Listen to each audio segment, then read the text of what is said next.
Julius Caesar के भतीजे August scissor ने अपने नाम को अमर बनाने के लिए सेक्स टिलस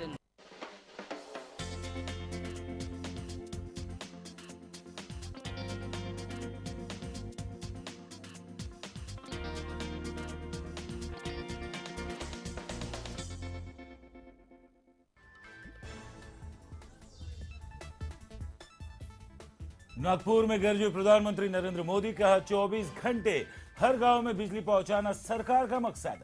आधुनिक भारत बनाने को करेंगे काम। नागपुर मेट्रो और एनटीपीसी पावर ग्रिड का किया शिलान्यास। प्रधानमंत्री पहुंचे झारखंड, जनता को बताया सरकार का विकास मंत्र। बिजली परियोजना का किया शुभारंभ।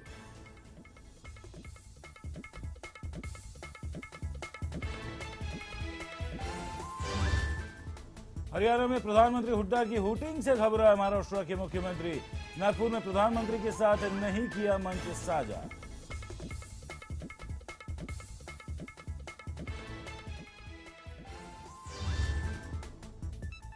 और महाराष्ट्र में नए चेहरों की तलाश। विधानसभा चुनाव में जीत हासिल करने के लिए ले रही है उम्मीदवारों का इंटरव्यू।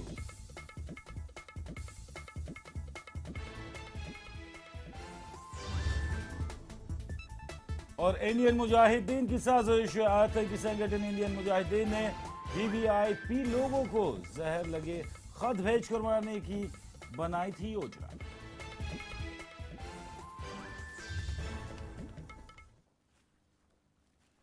नमस्कार, मैं प्रशांत आंग्रे और आप तमाम दर्शकों का स्वागत है बढ़ते खबरों के सफर में। और बात करते हैं प्रधानमंत्री नरेंद्र मोदी आज नागपुर के दौरे पर थे, जहां पर उन्होंने ताबड़तोड़ परियोजनाओं का शिलान्यास किया। झारखंड में जनता को संबोधित करने के बाद नागपुर में मेट्रो और एनटीपीसी पावर ग्रिड का शिलान्यास किया। हालांकि प्रधानमंत्री नरेंद्र मोदी नागपुर देरी से पहुंचे। बारिश के कारण प्रधानमंत्री का विमान उड़ान नहीं भर पाया था, जिसके चलते प्रधानमंत्री का कार्यक्रम नागपुर में तकरीबन 2 घंटे की देरी से शुरू हो पाया। बहुत तेजी से बदल रही है। भारत आजाद हुआ, उसके बाद जो देश आजाद हुए, छोटे छोटे देश आजाद हुए, लेकिन प्रगति के नाम पर, विकास के नाम पर वे हिंदुस्तान से भी आगे निकल गए। हम पीछे क्यों रह गए?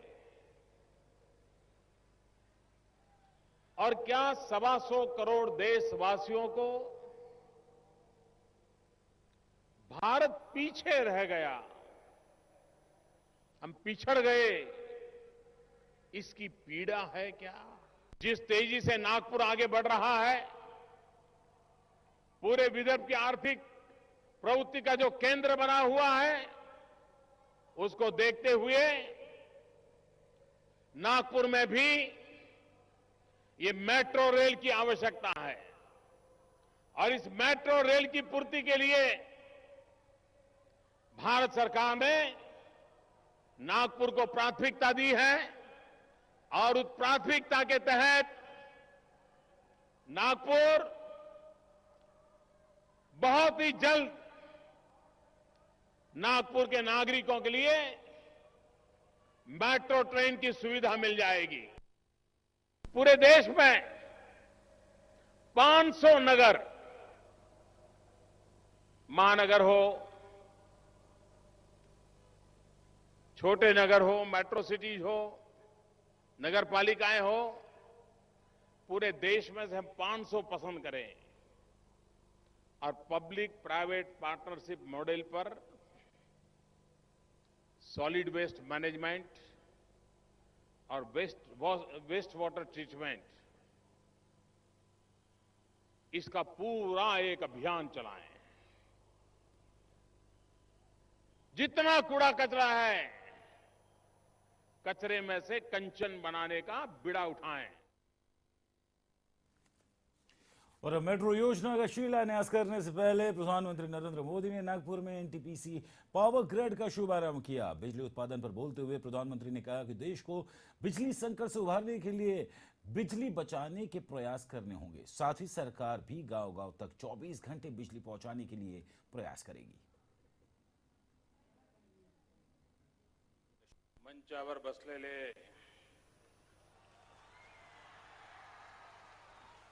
राज्यपाल श्रीमान के शंकर नारायणन जी, आपल्या नागपूरचे सपूत केंद्रीय मंत्री श्री नितिन गडकरी जी, केंद्रीय मंत्री श्री पीयूष गोयल जी, नेता प्रतिपक्ष श्रीमान विनोद तावड़े जी, सांसद श्रीमान के.बी. तुमाने जी, मंचावर बसलेले अन्य सर्व महानुभाव, बंधू भगिनी, मौदा आणि पूर्ण विदर्भातील जनतेला माझा नमस्कार। बात को रुकता है तो धीरे धीरे उस गांव से उसका लगाव होता है, गांव के सुख दुख का वो साथी बन जाता है। और इसलिए बिजली जितनी जल्दी हिंदुस्तान के हर कोने में पहुंचे, ये हमारी प्राथमिकता है। महत्वपूर्ण क्षेत्र ये भी है, जिस प्रकार से रोड से गांवों को जोड़ा जाता है, उसी प्रकार से पानी की व्यवस्था खेतों तक पहुंचाने का प्रबंध भी होना चाहिए। और हमारे देश का किसान इतना ताकतवर है, एक बार अगर उसको पानी मिल जाए तो मिट्टी में से सोना पैदा करने की ताकत। और इससे पहले प्रधानमंत्री नरेंद्र मोदी आज झारखंड पहुंचे, जहां उन्होंने सरकार का विकास मंत्री बताया। पावर ग्रिड का उद्घाटन करने पहुंचे प्रधानमंत्री ने कहा, झारखंड के विकास के लिए सरकार काम कर रही है, जिसके लिए सभी देशवासियों और झारखंड वासियों को एक होना होगा।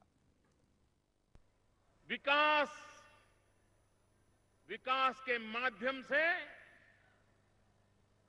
मैं ये प्यार आपको ब्याज समेत लौटाने वाला हूं।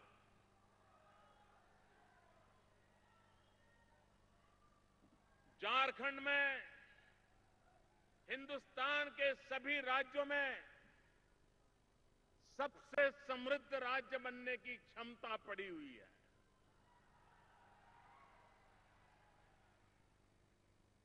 अगर मैं गुजरात के अनुभव से कहूं तो गुजरात से भी अनेक गुना आगे बढ़ने की ताकत ये झारखंड राज्य में है। मैं हैरान हूं, यहां पर कर्णपुर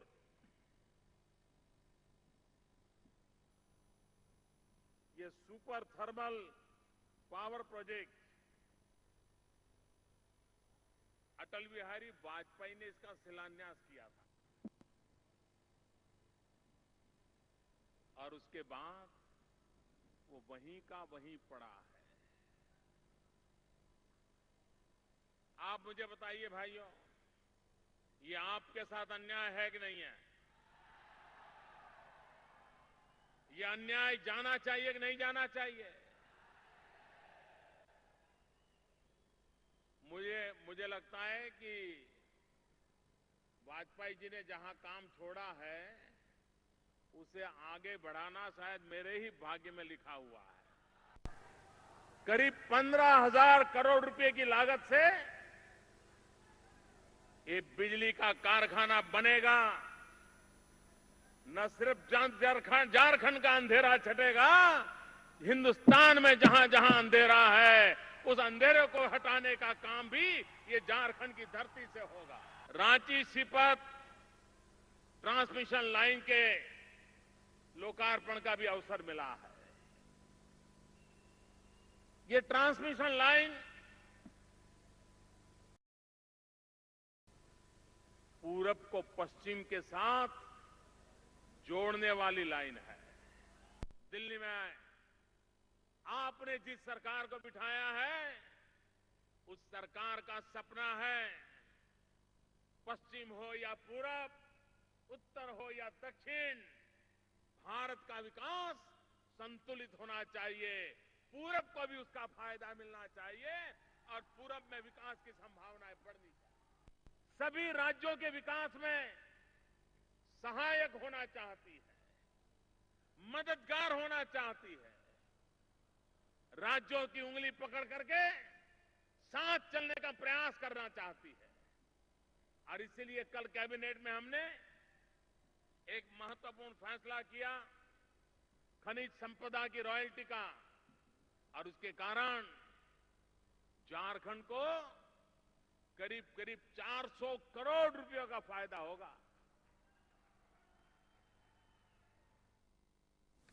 और प्रधानमंत्री नरेंद्र मोदी ने झारखंड और नागपुर में बरसे, तो वहीं महाराष्ट्र के मुख्यमंत्री ने प्रधानमंत्री के नागपुर में हुए कार्यक्रम में शिरकत नहीं की। महाराष्ट्र के मुख्यमंत्री पृथ्वीराज चव्हाण इस बात को पहले ही साफ कर चुके थे कि वो प्रधानमंत्री के साथ नागपुर में मंच साझा नहीं करेंगे। नागपुर में मंच साझा न करने की वजह हरियाणा में मोदी के कार्यक्रम के दौरान मुख्यमंत्री हुड्डा की हूटिंग बताई गई। महाराष्ट्र के मुख्यमंत्री के इस फैसले से माना जाने लगा है कि शायद मुख्यमंत्री साहब हुड्डा की हूटिंग से डर गए और इसीलिए नागपुर में प्रधानमंत्री मोदी के साथ मंच साझा नहीं किया।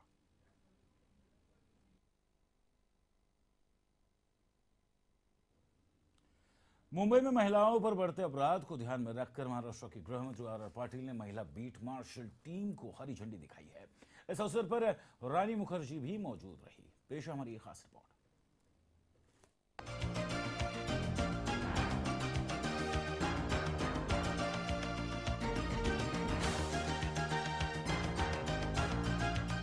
बाइक पर बैठी ये महिला पुलिसकर्मी कोई आम पुलिस अफसर नहीं है। ये है मुंबई पुलिस की महिला बीट मार्शल, जो इस तरीके से ट्रेन की गई, जो जरूरत पड़ने पर पुरुषों से भी भिड़ जाएंगी। अक्सर महिलाओं के साथ सड़कों पर छेड़छाड़ और चेन स्नैचिंग जैसी वारदातें होती है। मुंबई में महिला बीट मार्शल की ये टोली हर शिकायत को कम करने की कोशिश करेगी। आपने अब तक सिर्फ पुरुष बीट मार्शल को पेट्रोलिंग करते देखा होगा, लेकिन ये महिला बीट मार्शल जल्द ही स्कूलों और कॉलेजों के बाहर इन बाइक्स पर चक्कर काटती नजर आएंगी। दरअसल मुंबई पुलिस ने 672 ऐसे स्पॉट्स को आइडेंटिफाई किया जहां चेन स्नैचिंग, छेड़खानी और अन्य ऐसे अपराधों को अंजाम दिया जाता है। वही गृह मंत्री आर पाटिल भी इस नई पहल से खुश है और उनका मानना है कि ये महिलाओं के हित के लिए उठाया गया अच्छा और अहम कदम है। वही दूसरी तरफ मर्दानी फिल्म का प्रमोशन करती रानी मुखर्जी भी वहां पहुंची और उन्होंने इन महिला बीट मार्शल्स को शुभकामनाएं दी और उनका मनोबल बढ़ाया। मुंबई में महिलांच्या सुरक्षिततेमध्ये वाढ व्हावी, त्याचबरोबर महिला पोलीस कर्मचाऱ्यांचा आत्मविश्वास वाढावा म्हणून महिला बीट मार्शल एक अनोखा आणि देशामध्ये पहिला उपक्रम आज सुरू करण्यात आला आहे। चेन स्नॅचिंग, महिलांची छेडछाड, घरामध्ये होणारे महिलांच्यावरचे अन्याय अत्याचार, ह्या सगळ्यांच्यावर या उपक्रमाचा फायदा होईल आणि अशा स्वरूपाचे गुन्हे कमी होतील। स्कीम शुरू की है और उसमें एक इम्पॉर्टेंट स्कीम जो विमेन बीट मार्शल की है। हमने फिलहाल 205 बीट मार्शल्स तैयार किए हैं और ये दो के ग्रुप में अंदाजन 102 टीम्स तैयार होंगी जो पूरे मुंबई में ये कवर करेंगे। मुंबई में 672 पॉइंट्स हमने आइडेंटिफाई किए, जिसमें schools, girls schools, colleges, shopping centres, beach fronts, temples, ऐसे हमने पॉइंट्स आइडेंटिफाई किए हैं, चेन स्नैचिंग पॉइंट्स, जिसमें ये महिला बीट मार्शल्स काम करेंगे। I am a citizen of the country, तो मैं क्या कर सकती हूँ? मैं यही कर सकती हूँ कि मेरी फिल्म के थ्रू मैं और महिलाओं को इंस्पायर करूँ और लड़कियों को इंस्पायर करूँ कि अपने अंदर की मर्दानी जगाओ, अपने अंदर की शक्ति जगाओ। और इस फिल्म के थ्रू मैंने ये किया है और मैंने एक ऐसे पुलिस अफसर का रोल किया है जो कि आप देख के आपको ऐसे ही लगेगा कि ये महिला है तो ये ऐसी है और ये आदमी होता तो ऐसे होता। आदमी और महिला में, पुलिस अधिकारियों में फर्क नहीं है, क्योंकि जो काम पुलिस वाले करते हैं वो एक समान है। तो इसलिए मैंने वो दिखाने की कोशिश की है फिल्म में। जल्द ही इन महिला बीट मार्शल्स को आप मुंबई के हर सड़क की निगरानी करते देख पाएंगे। मुंबई पुलिस चीफ राकेश मारिया की माने तो 200 से 300 महिला बीट मार्शल्स की नियुक्ति मुंबई शहर में की जाएगी, ताकि मुंबई शहर को सेफ और सुरक्षित बनाया जा सके। Bureau report, lemon news, Mumbai.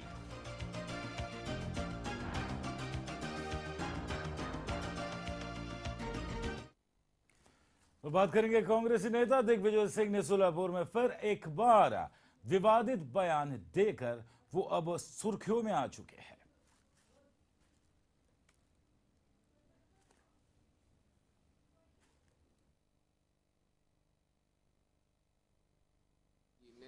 कहा कि कांग्रेस ने 60 साल में बर्बाद कर दिया देश को, कुछ काम नहीं किया 60 साल में।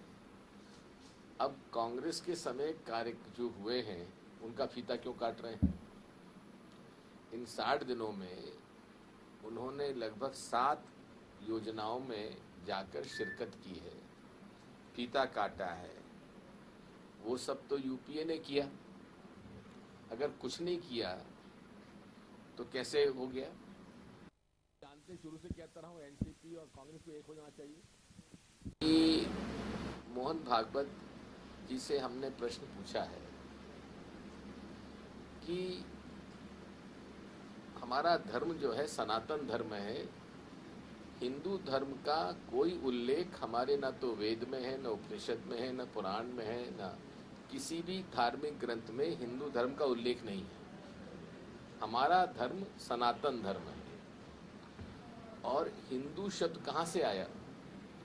जब अरब ने लोगों ने सिंध पर हमला किया तो अरबी में स को ह बोलते हैं, तो सिंध को उन्होंने हिंद कहा। केवल धर्म का उपयोग राजनीतिकरण करने का उनका लक्ष्य है, इसकी हम निंदा करते। बिना हिंदू मुसलमानों में महाराष्ट्र में विधानसभा चुनाव को लेकर हर जगह माथापच्ची का दौर शुरू हो चुका है। जी हाँ, कांग्रेस पार्टी राज्य में जीत हासिल करने के मकसद से नए चेहरों को तलाश में जुट गई है। यही कारण है कि विधायक बनने के इच्छुक उम्मीदवारों का तिलक भवन में इंटरव्यू लिया गया है। प्रदेश अध्यक्ष माणिकराव ठाकरे के नेतृत्व में मुंबई सहित महाराष्ट्र के कई जिलों के उम्मीदवारों का साक्षात्कार लिया गया है। कांग्रेस इस बार के चुनाव में स्वच्छ छवि वालों चेहरों को मौका देना चाहती है।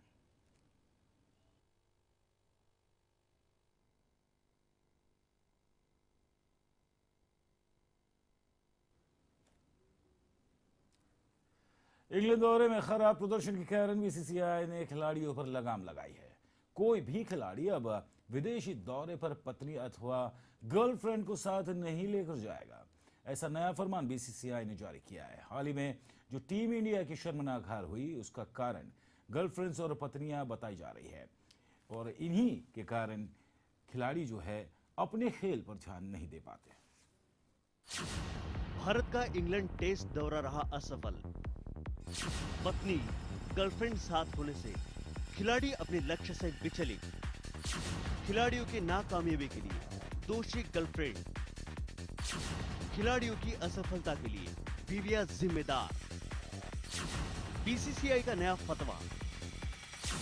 दौरे पर बीवी गर्लफ्रेंड को साथ ले जाने पर रोक।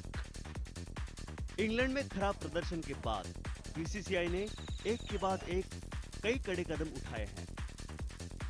खबर है कि बीसीसीआई ने विदेश दौरे पर खिलाड़ियों की पत्नी और गर्लफ्रेंड को ले जाने पर रोक लगाने का फैसला किया है। बीसीसीआई के नए फरमान के मुताबिक विदेश दौरे पर क्रिकेटरों के साथ गर्लफ्रेंड के जाने पर पूरी तरह से रोक लग गई है। हालांकि खिलाड़ियों की पत्नियों को सीमित समय के लिए उनके साथ रहने की इजाजत दी जाएगी। बोर्ड ये तय करेगा कि खिलाड़ियों की पत्नी कितने दिन के लिए उनके साथ रहेगी। बीसीसीआई के सूत्रों का कहना है कि इंग्लैंड के दौरे पर पत्नी और गर्लफ्रेंड की वजह से खिलाड़ी अपने खेल पर ध्यान नहीं लगा पाए। इंग्लैंड पर विराट कोहली और उनकी स्टार गर्लफ्रेंड की मौजूदगी काफी समय तक मीडिया की सुर्खियों में रही। इंग्लैंड दौरे के लिए बीसीसीआई ने चेतेश्वर पुजारा, मुरली विजय, स्टुअर्ट बिन्नी और गौतम गंभीर को अपनी पत्नी को साथ ले जाने की इजाजत दे दी थी। पूरी सीरीज में इन सभी खिलाड़ियों का प्रदर्शन बेहद बुरा रहा। इससे पहले खिलाड़ियों को अपनी गर्लफ्रेंड या पत्नी को अपने साथ विदेश दौरे पर जाने के लिए बीसीसीआई से अनुमति लेनी होती थी। कुछ खिलाड़ी अपनी पत्नियों के लिए अलग कमरे भी बुक करवा लेते थे। लेकिन स्टेडियम में मैच के दौरान उनके बैठने के इंतजाम की बीसीसीआई की जिम्मेदारी होती थी। भारतीय टीम को वापस पटरी पर आने के लिए कुछ मुद्दों पर ध्यान देने की आज जरूरत है। Sports desk, lemon news, Mumbai.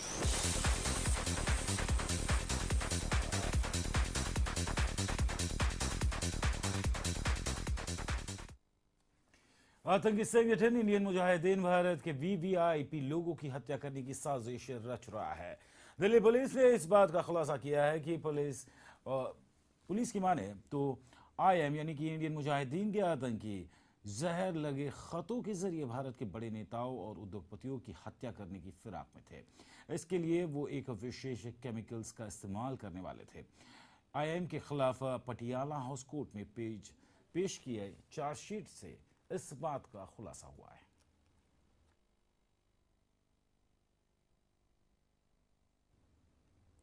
करीब 5,000 करोड़ के हवाला कांड के मुख्य आरोपी अफरोज फटाको कोर्ट ने 5 दिन का रिमांड दिया है। अफरोज ने सूरत क्राइम ब्रांच से बचने के लिए काफी कोशिश की, लेकिन वो नाकामयाब रहा। फिलहाल अफरोज को अहमदाबाद की जेल से सूरत ले जाया गया। आपको बता दें कि अफरोज पर हीरा कंपनी की आड़ में अवैध रूप से करीब 5,000 करोड़ रुपए हांगकांग और दुबई बेचने का आरोप है।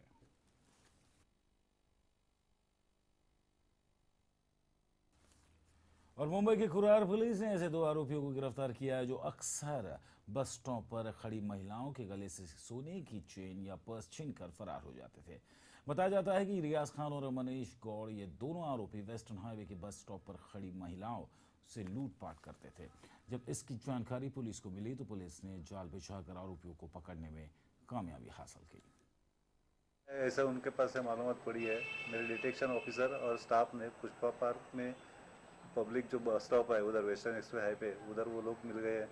इंक्वायरी के बावजूद मालूम पड़ा कि वो चेन स्नैचिंग कर रहे हैं करके, और उसलिए तो उनको यहाँ पुलिस स्टेशन में वहाँ जो मलाड के मालवनी की जनता को आए दिन पानी की किल्लतों का सामना करना पड़ता है। पानी न मिलने से मालवनी की जनता में काफ़ी आक्रोश आया हुआ है, जिसके कारण मालवनी की जनता ने उत्तर वार्ड अध्यक्ष देवेंद्र कुमार जैन के खिलाफ मोर्चा निकाला।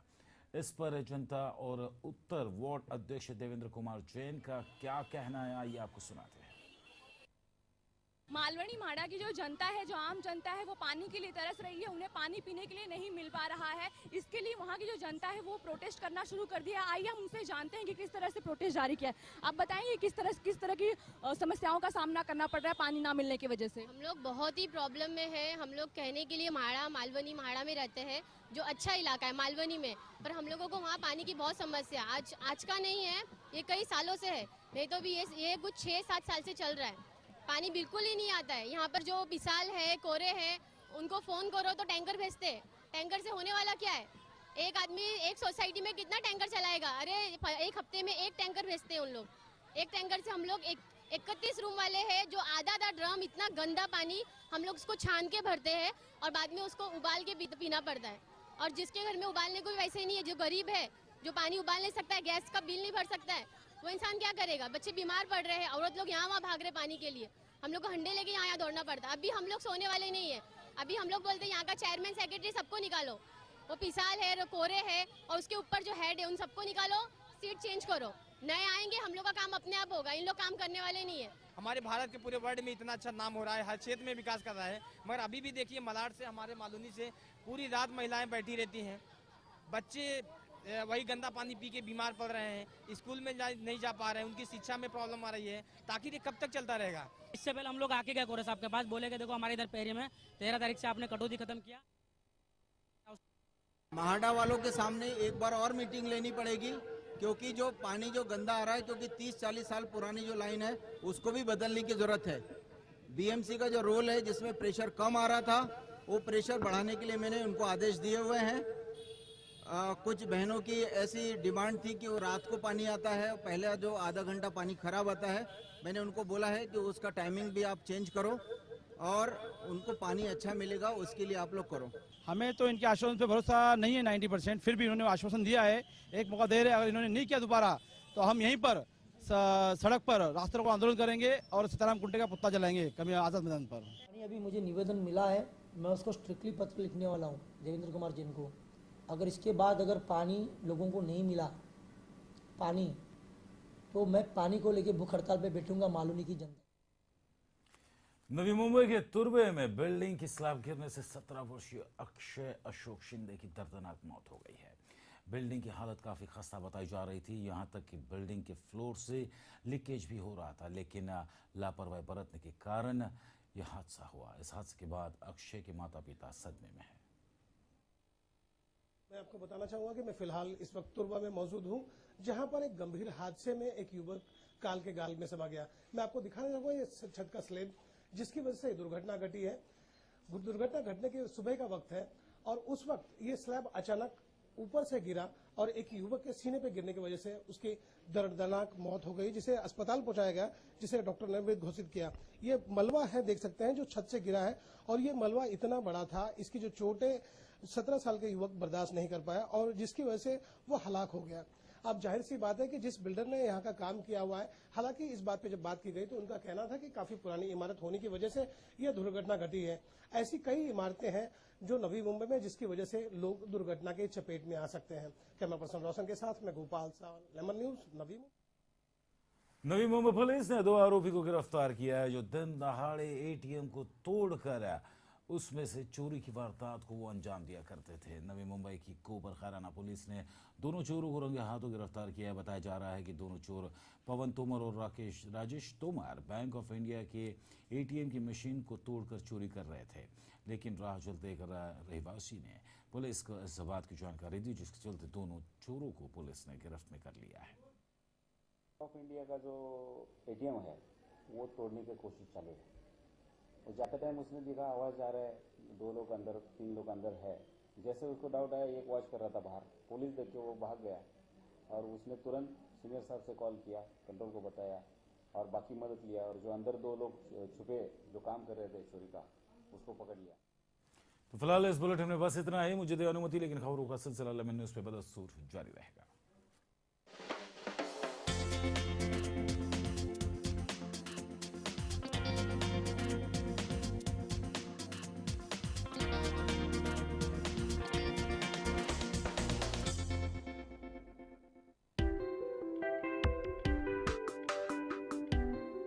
महीनों के नाम को तो हम सभी जानते हैं, लेकिन क्या आप ये जानते हैं कि महीनों के ये नाम कैसे पड़े और किसने इनका नामकरण किया?